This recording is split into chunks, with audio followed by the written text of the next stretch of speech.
Hi guys, and welcome to this special Saturday edition of Classic TV Facts and Trivia. Thank you for stopping by. Today's video is on Bob Newhart, who passed away recently. He was considered one of the greatest comedians in history. Bob Newhart, the former accountant who became a household name with his deadpan delivery and stammering style of comedy, has passed away. Newhart worked as an accountant after graduating college in the early 50s. After a career change to advertising industry later that decade, Newhart decided to test the waters of stand-up comedy. In the late 50s, he worked at nightclubs and was signed to Warner Brothers Records. In 1960, the label released his comedy album, The Button-Down Mind of Bob Newhart. It was the first comedy album to hit #1 on the Billboard charts and won Newhart 2 Grammy Awards, including Best New Artist. After 2 more successful albums, Newhart was offered an opportunity for a variety show on NBC. The show was called The Bob Newhart Show. And while it earned an Emmy nomination for the comedy writing and a Peabody, it only lasted a single season. Newhart found that responsibility of overseeing a variety show quickly made him exhausted. After the end of the first Bob Newhart show, Newhart went back to performing in nightclubs and guest starring on TV. He was a frequent guest on The Dean Martin Show as well as The Ed Sullivan Show. In 1972, Newhart turned to a regular role on TV with The Bob Newhart Show in 1972.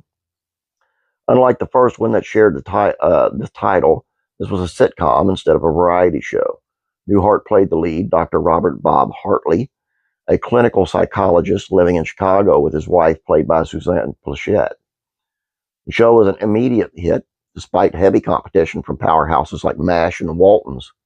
In 1997, TV Guide listed 2 of the episodes, Over the River and Through the Woods, and Death Be My Destiny, as 2 of the 100 best TV episodes of all time.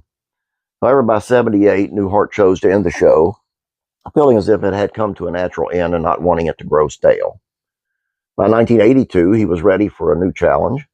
What followed was Newhart, where he was once again starred, but this time as Dick Loudon, a New York author turned proprietor of the Stanford Inn in Vermont.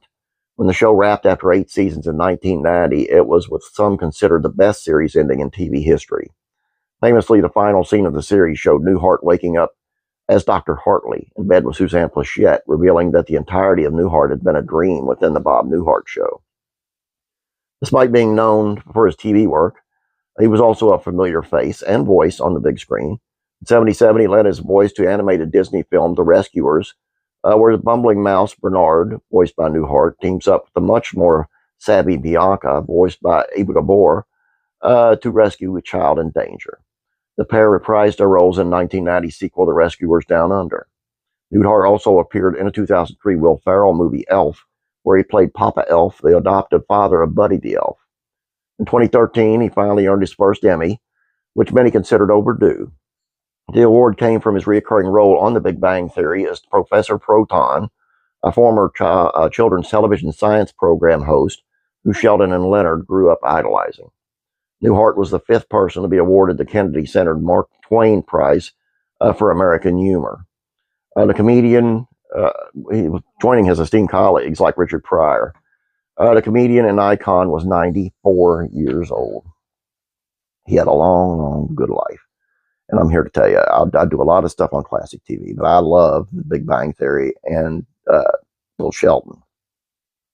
I have some issues with Little Sheldon on the Christianity stuff, but it was just made to be humorous. But he did such a great job on The Big Bang Theory. His stuff between him and Sheldon, his character, Professor Proton and Sheldon, was classic. I'm serious. So someday that people will be doing this video, looking back on it and calling it a classic, which it will be, I guarantee you. I've been watching a lot of it lately, and it's just really good stuff. Anyway, rest in peace, Bob Newhart. That's all I got for you guys. I'll see you on Monday. You guys have a great weekend. God bless you. And as always, I'm praying for you.